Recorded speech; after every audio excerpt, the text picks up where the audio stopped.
This is Sleepy Nirvana. Tonight we sit together in the dark. If you're here, listening now, you carry a weight, a heaviness in the chest, a distance between you and morning. This feeling isolates us. It whispers that we're trapped in ways others aren't, that everyone else can find a door we cannot see. For thousands of years, people have sat with this same darkness.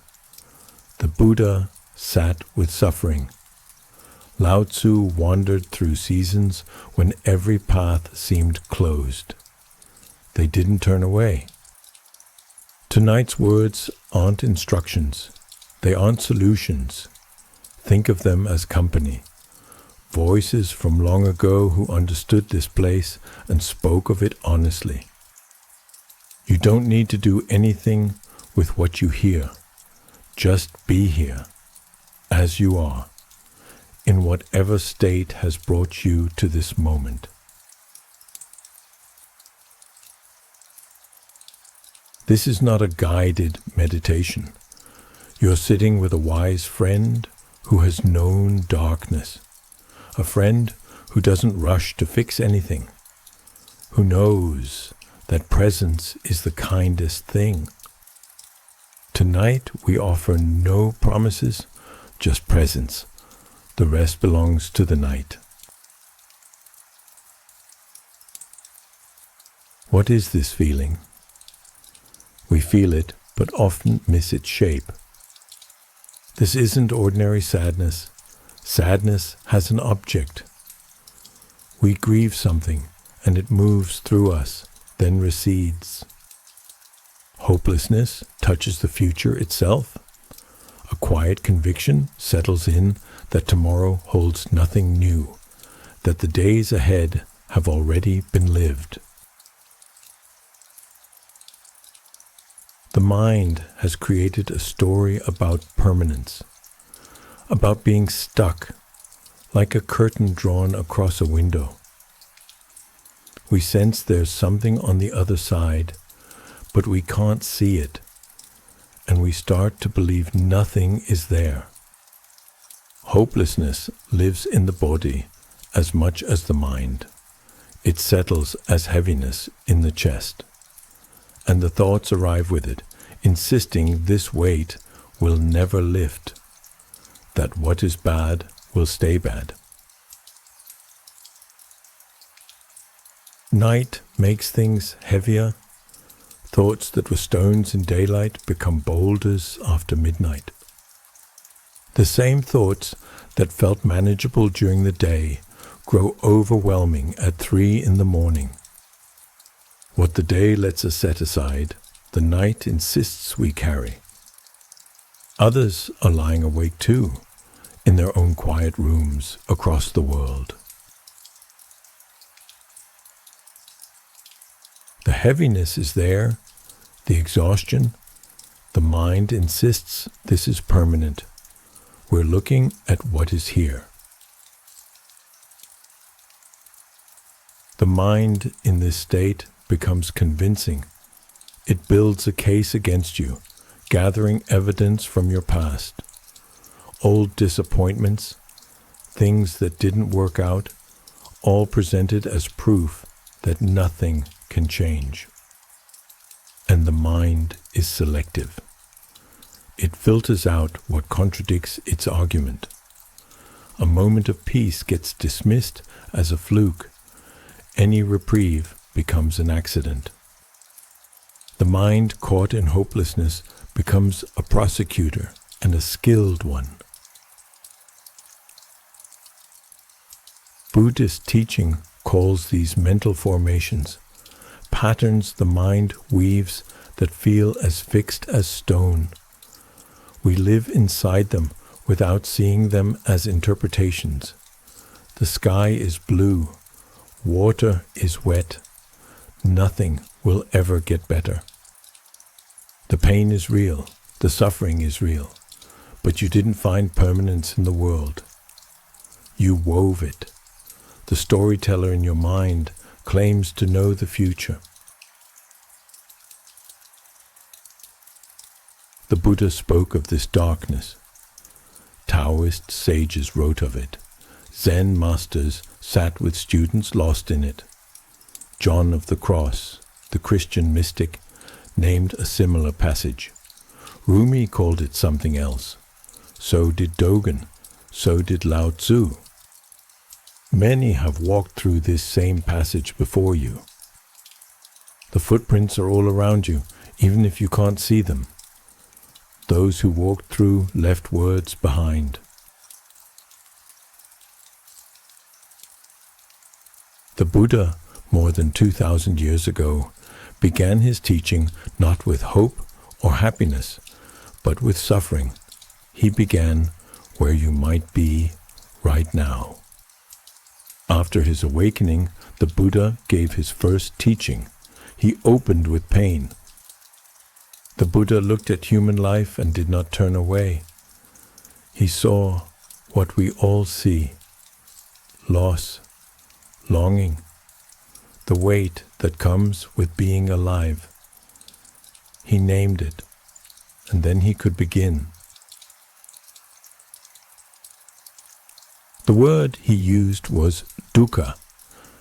We translate it as suffering, but it means more than that.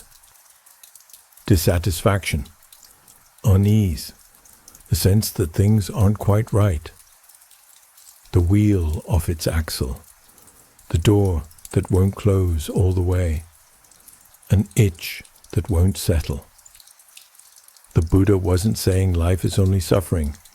He was saying suffering is real, it exists, and we must look at it. The world tells you to think positive. Look on the bright side. The Buddha's first recorded teaching was, yes, this hurts. Let us understand why. Suffering has layers. The Buddha saw 3. The first is obvious. Pain in the body, anguish in the heart, grief, you stub your toe, you lose someone you love. Hopelessness settles over you like a heavy blanket. You know this suffering. You feel it now. The second comes from change. Even pleasant experiences carry a seed of suffering because they end. Joy knows its own passing. Love brings the fear of loss. A good day won't last. We suffer not only from pain, but from the impermanence of pleasure. Nothing stays. The third runs deepest, a sense of incompleteness that hums beneath even our good days, the endless seeking for wholeness in things that can't provide it. We don't notice this layer. It never leaves. It's the background noise of being human. Hopelessness often arises when all 3 layers converge. The first layer says, this hurts. The second adds, and the good things are gone. Then comes the third. Maybe there was never enough anyway. The Buddha saw all of this. And still, he did not look away. The Buddha didn't stop at identifying suffering. He saw it as the beginning of understanding. Suffering is where we start, not where we finish. Your pain is information. It tells you how things are. And in that telling, there's the possibility of learning. The Buddha taught more than this, but tonight we rest in the first truth, the acknowledgement, the seeing of what is. We recognize your suffering. You don't need to fix it tonight. You aren't broken for feeling this way. You're human, and humans have always known this darkness. There's an image that appears throughout Buddhist teaching, the lotus growing from mud. The lotus doesn't grow despite the mud. It grows because of the mud. The mud isn't an obstacle to the flower. It's the condition for the flower. The darkest places become the root of awakening. Within suffering lies the seed of liberation, already there. We don't plant it or tend it. We only need to stop preventing it from growing. If suffering is where we begin, presence becomes the practice. The Zen tradition speaks to this, staying where we are. When hopelessness arises, our instinct is to do something about it. We fight it with distraction. We flee it through numbing. Both assume the same thing. This feeling is unbearable and must be changed. Zen Buddhism suggests a third way, being with what is.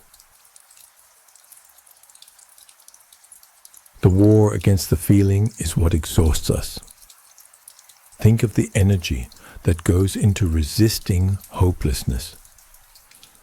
The constant effort to feel different, the judgment of ourselves for feeling this way. The desperate search for anything that will make it stop. Zen offers a different approach. Instead of, I must stop feeling hopeless, there's, hopelessness is here. One is a battle. One is an observation.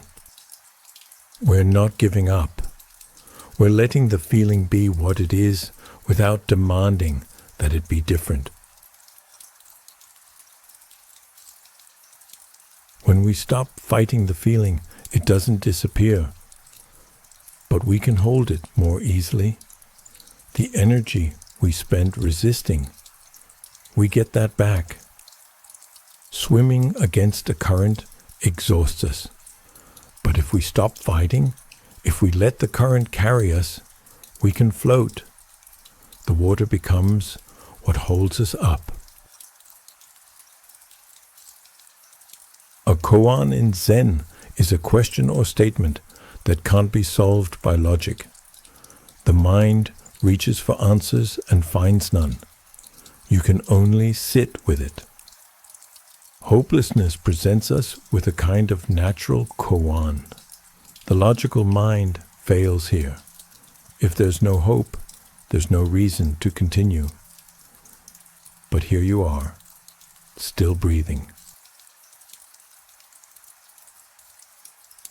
Zen Master Shunryu Suzuki spoke of beginner's mind, approaching each moment as if for the first time. In hopelessness, we've reached too many conclusions about ourselves and about the future.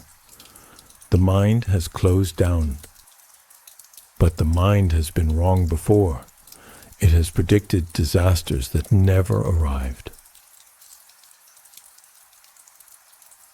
The future hasn't been written.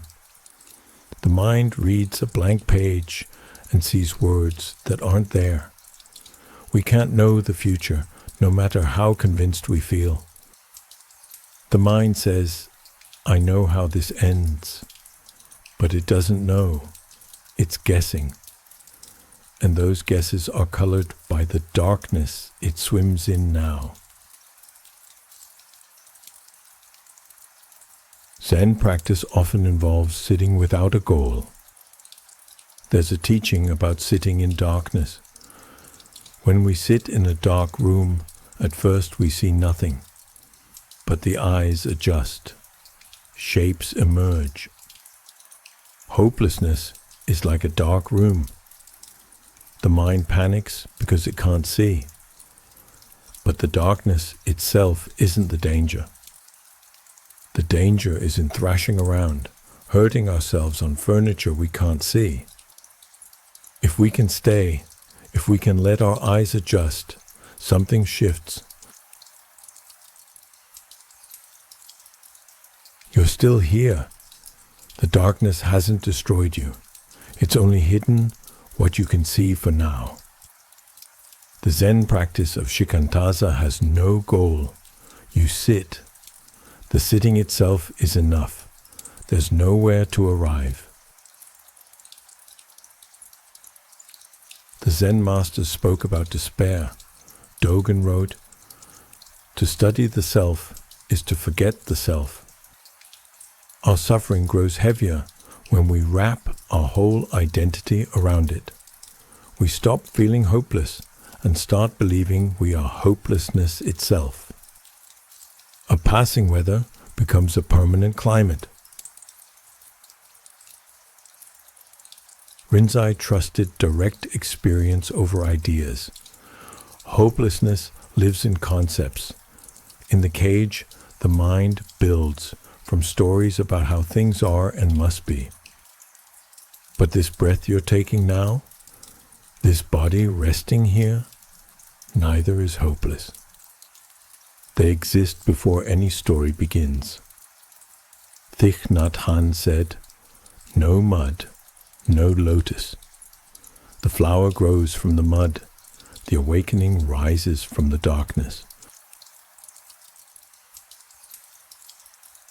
These were not people who avoided suffering.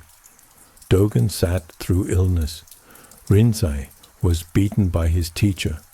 Thich Nhat Hanh watched his country burn. And still, each one returned to the same teaching.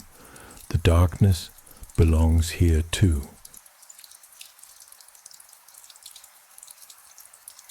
The Taoist sages came at this same territory from a different angle.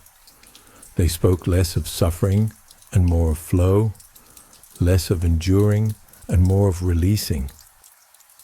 The Tao Te Ching begins by saying that the Tao that can be spoken is not the eternal Tao. The Tao flows. Water doesn't fight the stone. It moves around, finds the easier path, and over centuries carves canyons. Lao Tzu, watching the world with ancient eyes, observed, "The stiff and unbending is the disciple of death. The soft and yielding is the disciple of life." In hopelessness, we often become rigid. The mind locks. It stops moving. And this stiffening is an invitation, a quiet call to soften again. Wu Wei is often translated as non-action, but it means something closer to not forcing, not swimming against the current when the current knows where to go. There's no need to force yourself toward feeling better, no need to push against anything at all. We believe that if we stop fighting, we'll drown. The fighting itself is what exhausts us. When we stop forcing, energy returns. Lao Tzu used water as his primary metaphor for wisdom. Nothing in the world is as soft and yielding as water, yet nothing can surpass it for dissolving what's hard and inflexible. Water doesn't fight obstacles. It flows around them, under them, wearing through them in time. Water seeks the lowest places.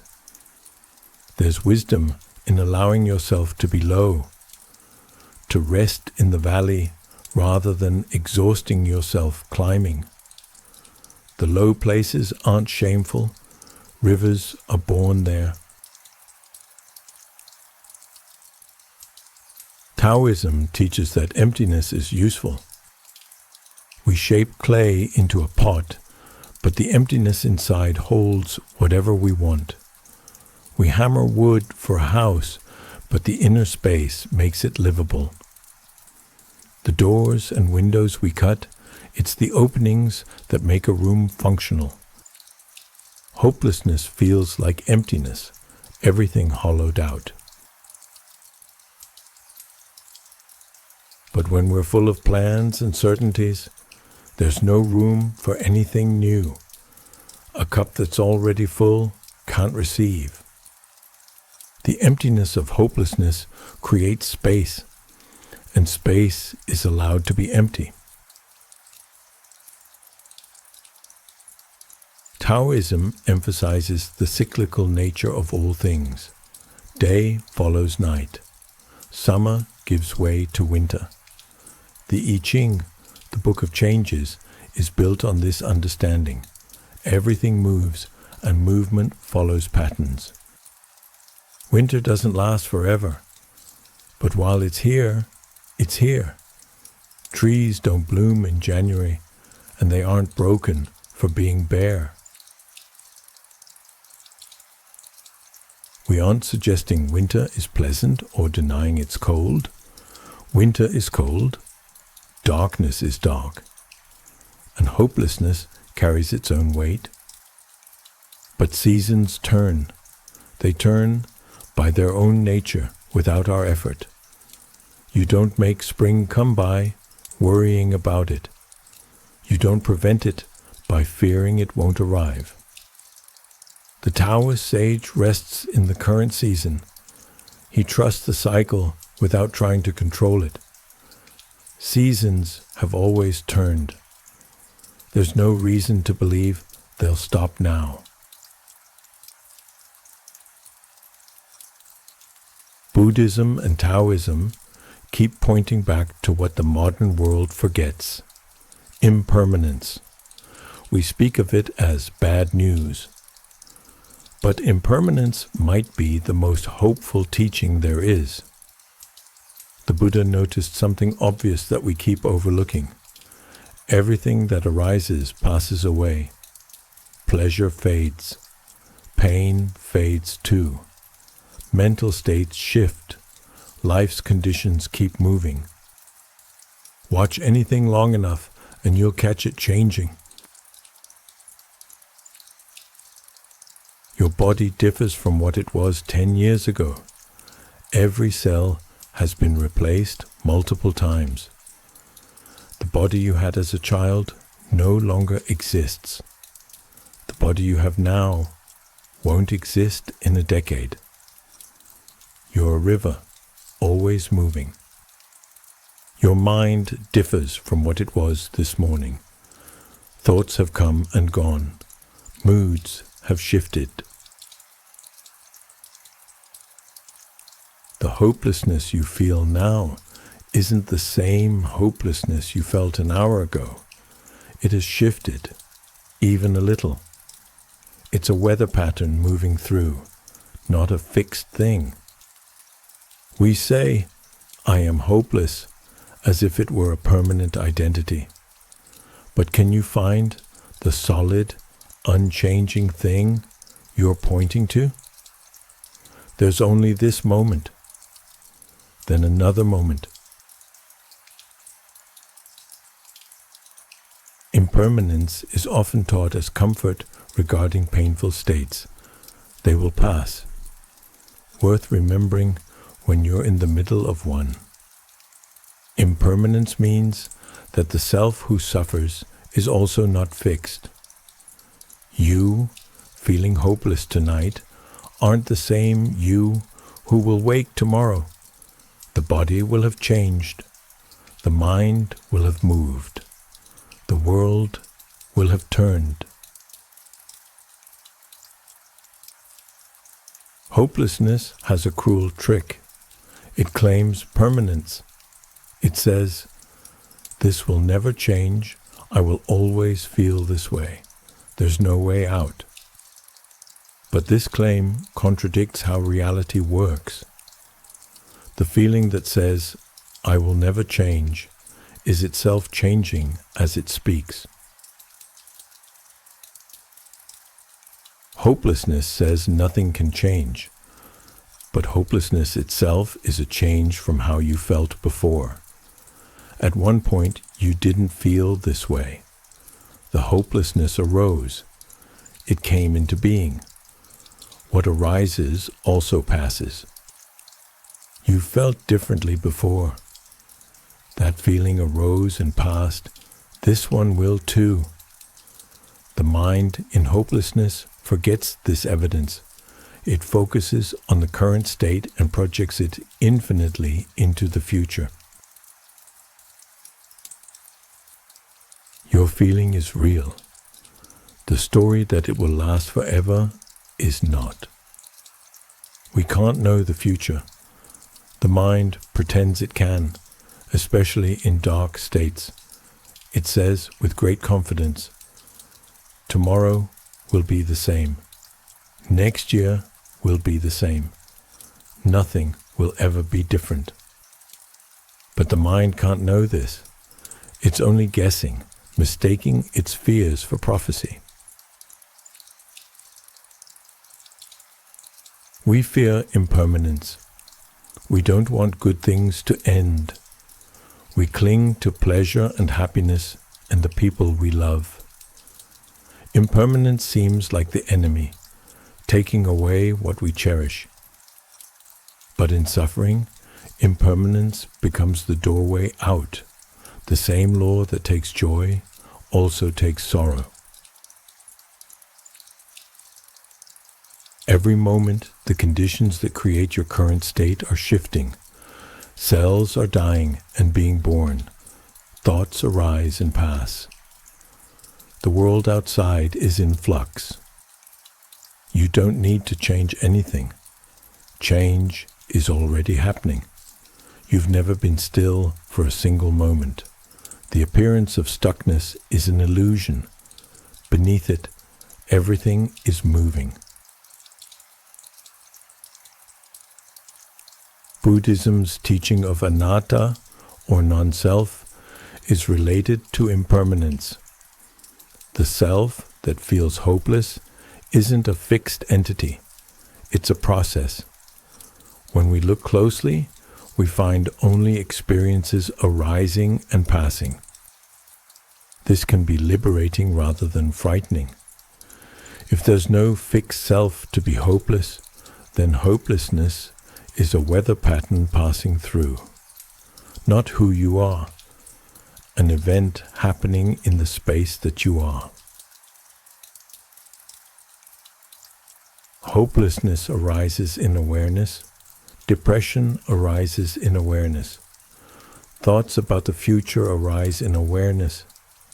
And you are that awareness, vast enough to hold them all.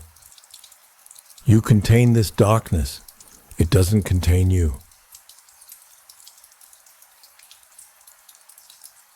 If everything changes, and if even the self is not fixed, presence remains, awareness remains, being here remains.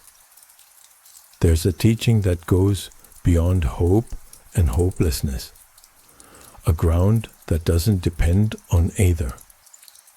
Hope, in its ordinary form, is about the future. It's wanting things to be different, wanting tomorrow to look better than today. Hopelessness is also about the future. It's the conviction that things can't change, that tomorrow will mirror today's pain.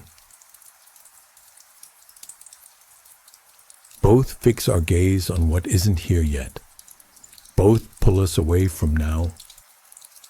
There's a way of being that doesn't require hope. This sounds bleak, yet here is where freedom lives.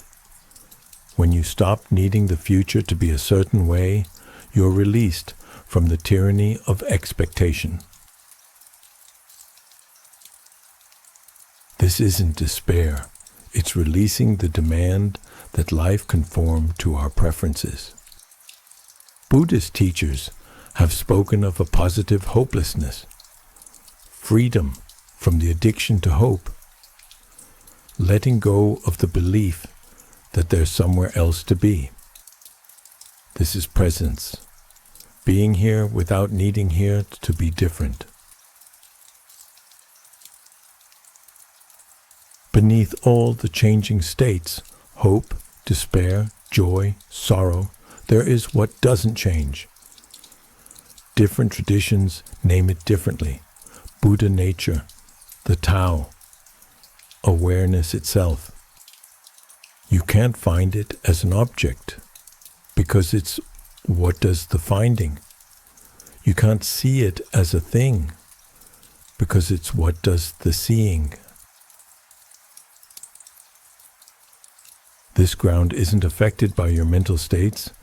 It's the space where mental states appear. Right now, as you feel whatever you feel, there's also an awareness of that feeling. The feeling may be hopelessness. The awareness holds it without being hopeless itself. That awareness isn't hoping or despairing or judging. It is. And you can't lose it. You can only forget that it's here. Meditation, contemplation, stillness. These are ways of remembering. They don't create this ground. They clear away what obscures it. You don't need to create this ground. You need to notice it. In the midst of hopelessness, breathing continues. Hearing continues. Being continues. Life lives itself through you, no matter what the mind thinks about the future.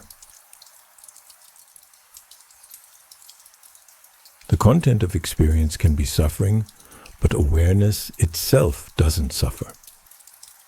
The sky isn't damaged by storms. Clouds gather and scatter. Rain falls and stops. But the sky remains the sky.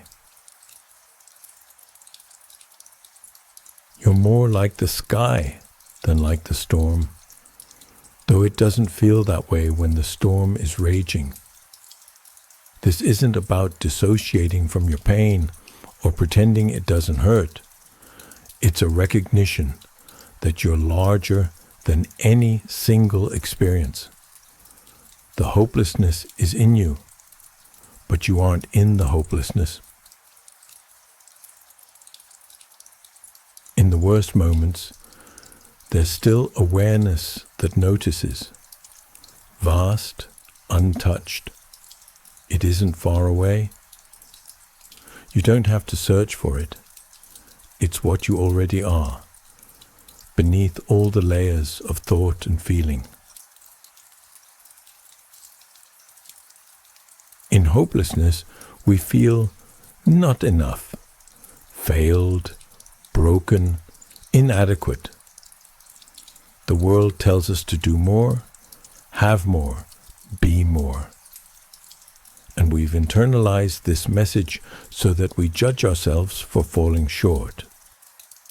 The ancient teachers knew otherwise. You're already enough. Now, as you are, with the hopelessness still here. The bare fact of existence is prior to all judgments about success or failure. Before you decided you were hopeless, you were. You still are. Being doesn't depend on feeling good.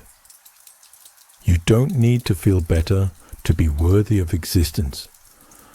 The universe isn't waiting for you to change before it accepts you. It already has. If we don't need to fix ourselves, if we don't need to force hope to return, what then? The sages suggest very little, a breath, a moment of rest.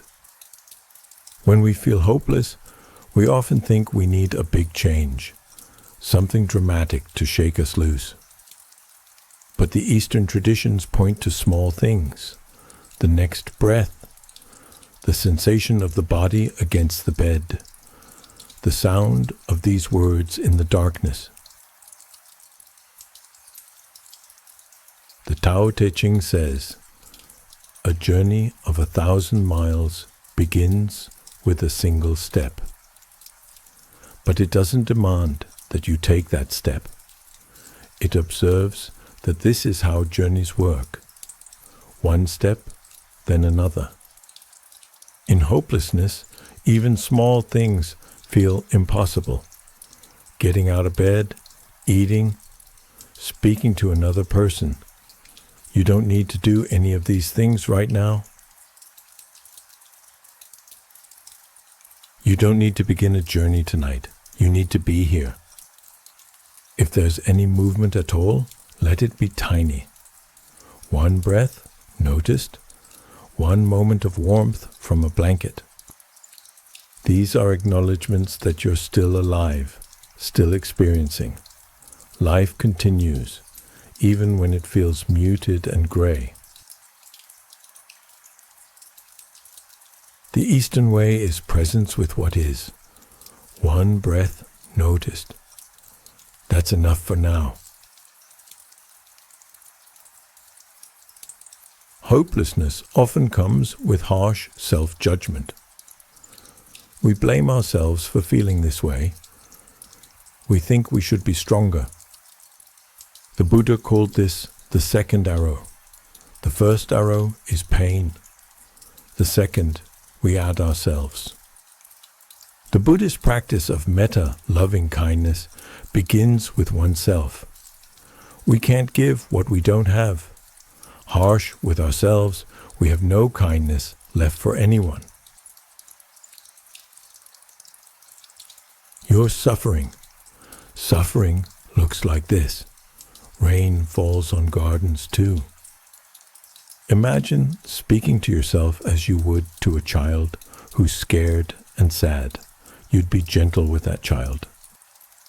You'd speak softly. You'd offer comfort. Gentleness isn't weakness. It's the appropriate response to pain. You're in pain.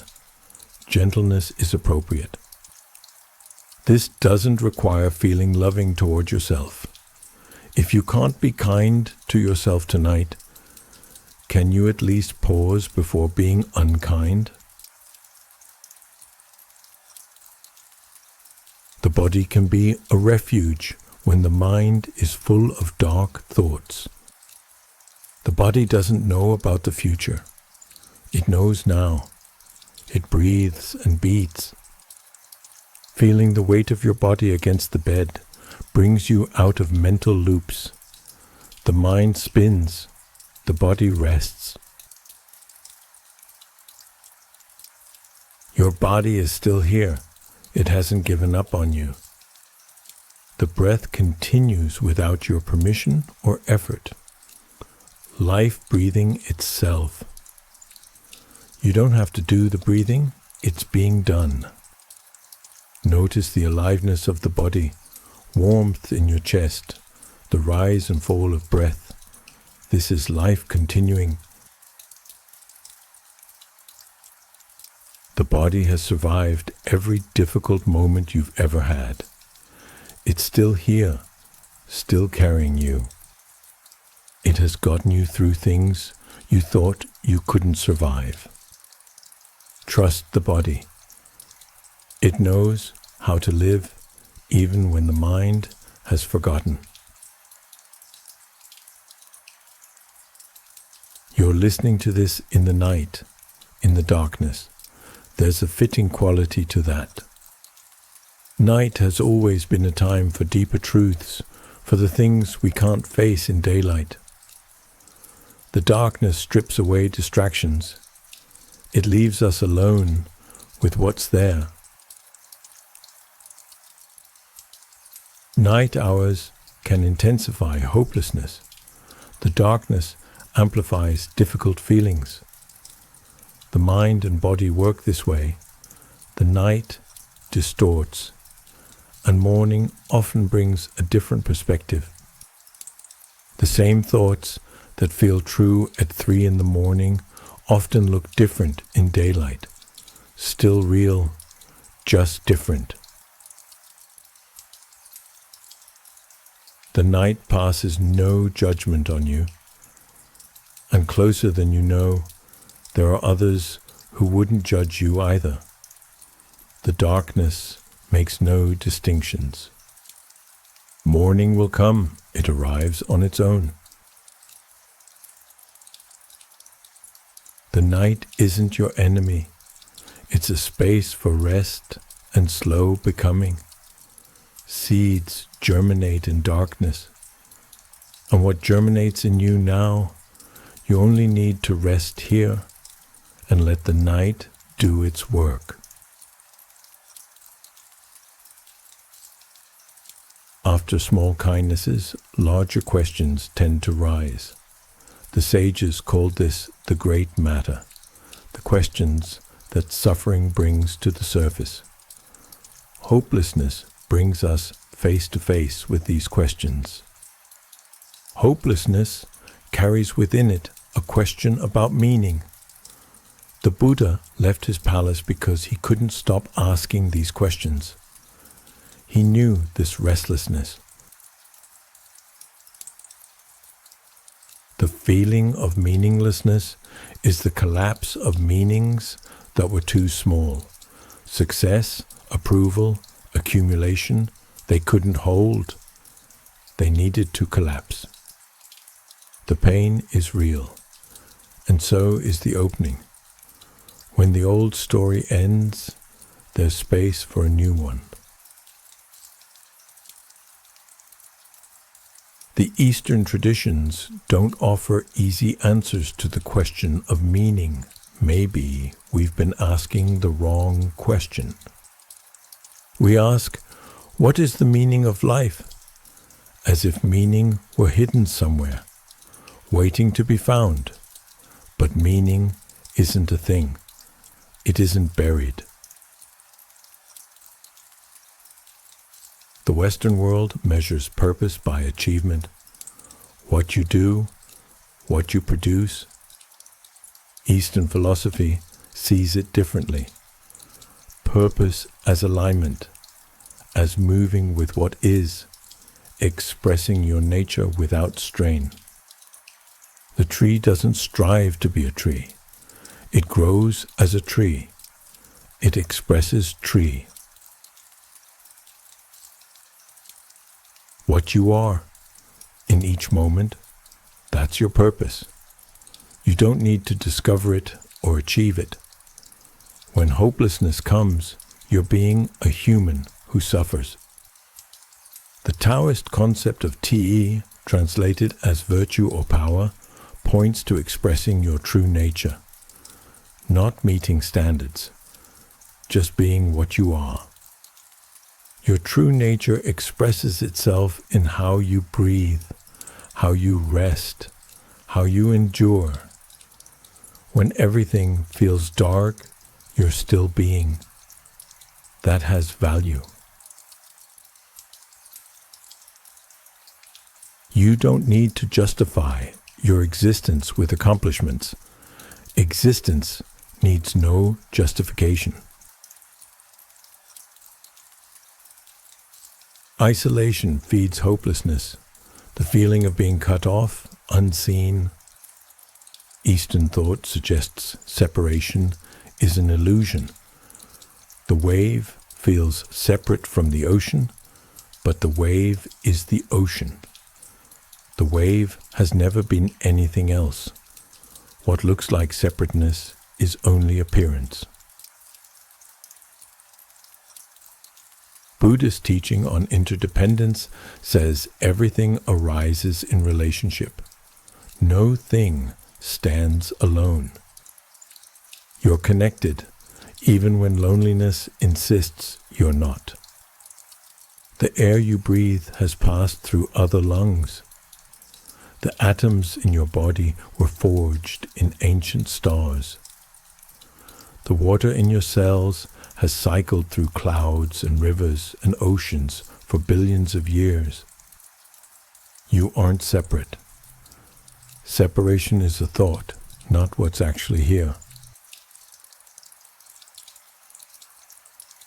Loneliness doesn't vanish knowing this, but the frame around it changes.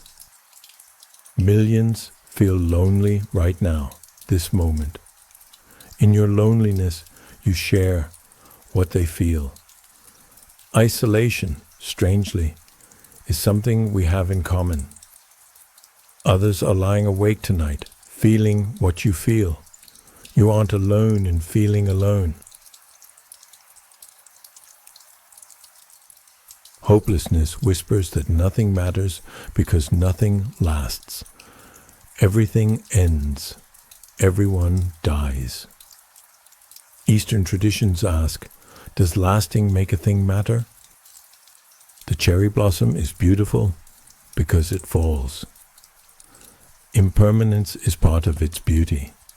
If cherry blossoms lasted forever, they'd be plastic flowers. Meaning lives in presence, not permanence. This moment matters because it's here. This breath matters because it's happening. The Japanese tea masters spoke of Ichigo Ichi-e, one time, one meeting. Every moment is unrepeatable. This breath will never come again. This night will never come again. Impermanence doesn't drain life of meaning. It makes each moment precious. This moment of darkness is unrepeatable. This suffering is unique. It has never happened before in this way.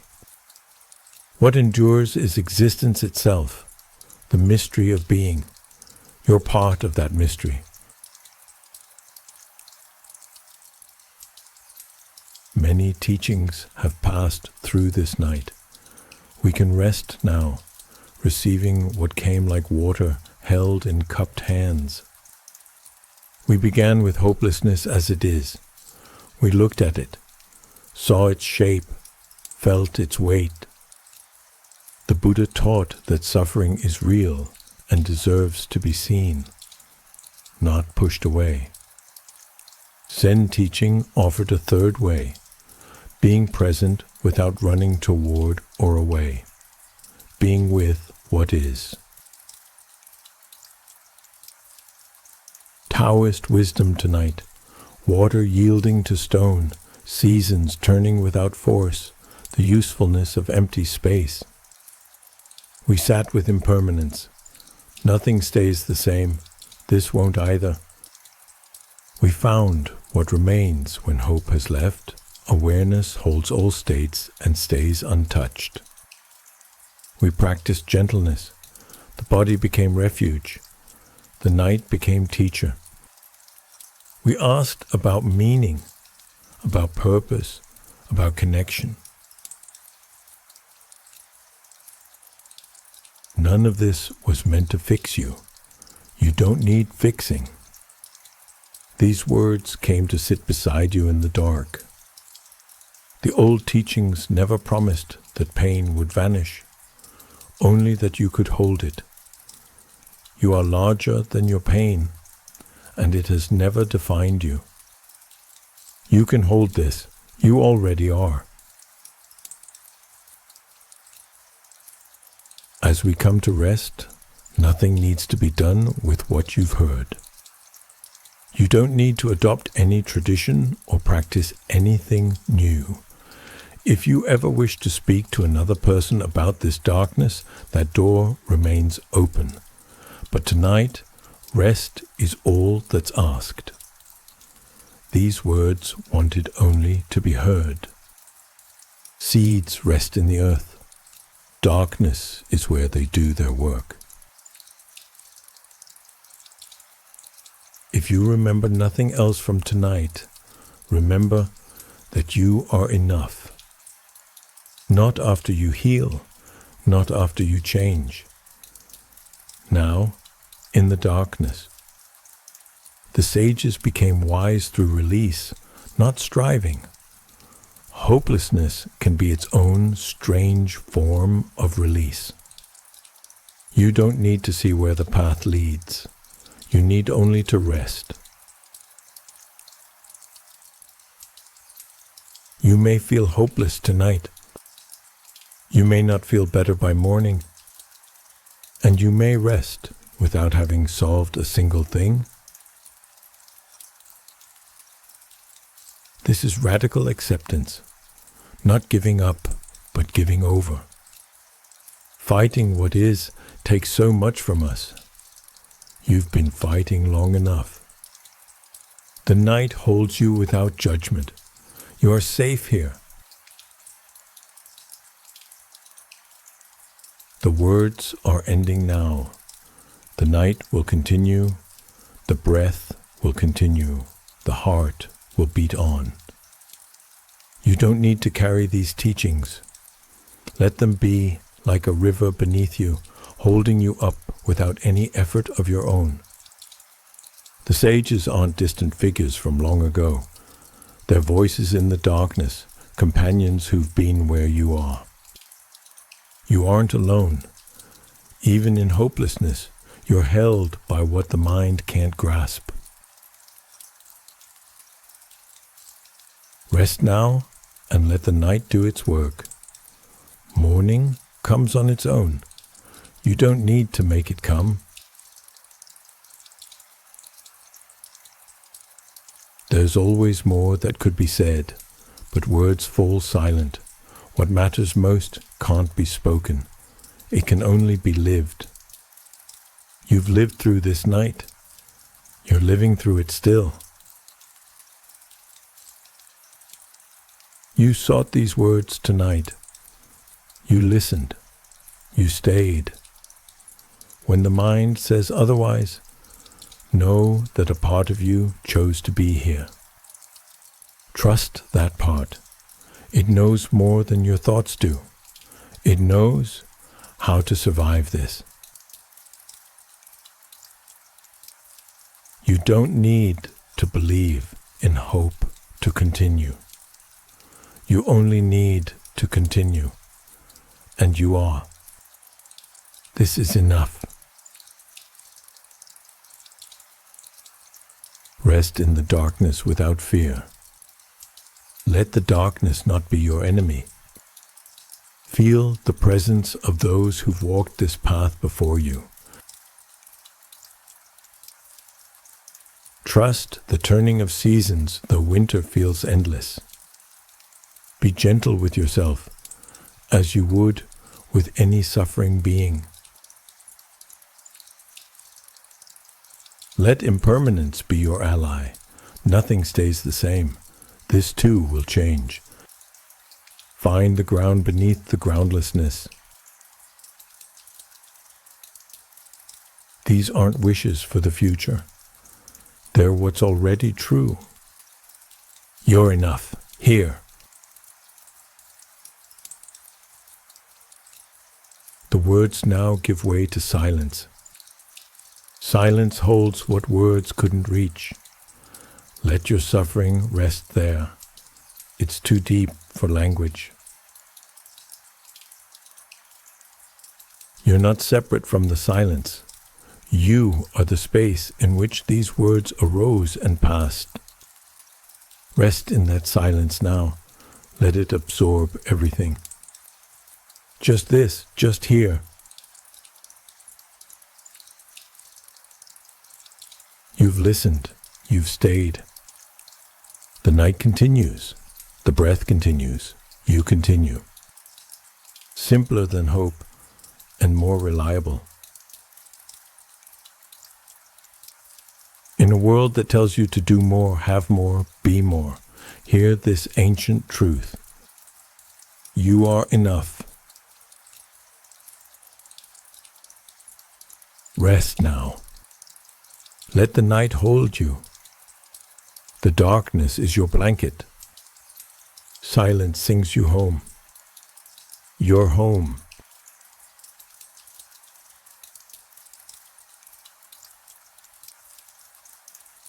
This is where we part for now.